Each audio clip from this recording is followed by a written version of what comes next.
ரெண்டாவது தமிழக மக்களுக்கான செய்தி. இல்ல இல்ல, உலகத்துக்கு பூராத்துக்குமான செய்தி ஒண்ணு என்னன்னா, இந்த மத துவேஷி எல்லாம் என்ன சொல்றானோ அது பொய்ன்னு புரிஞ்சுக்கணும். இது ஒண்ணு போதும், வேற ஒண்ணுமே தேவையில்லை. ஏன்னா இவர்கள் எதை ஆதரிக்கிறார்களோ அது கண்டிப்பாக மனித குலத்திற்கு விரோதமானது. இது ஒரு கான்செப்ட்.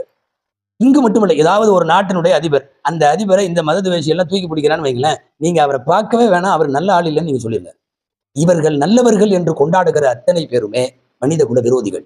இவர்கள் எந்த கான்செப்டை கையில எடுக்கிறாங்களோ நிச்சயமாக அது தவறானது என்கிற முடிவுக்கு சாதாரணமாகவே வெகுஜன மக்கள் வந்துவிட முடியும்.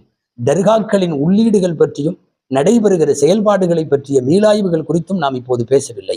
தர்காக்கள் என்பது இஸ்லாமியர்களின் புனித சின்னங்கள். தயவு செய்து அந்த சின்னங்களை அவரவர் வழியில், அவரவர் விருப்பத்தில், அவரவர் மார்க்க நெறி பிரகாரம் நடைபெற, அங்கே சில பிரார்த்தனைகளுக்கும் ஜியாரத்துகளுக்கும் சந்திப்புகளுக்கும் தோதுவாக ஏற்பாடுகளை மாத்திரம்தான் அரசு பாதுகாப்போடு செய்து தர வேண்டும்.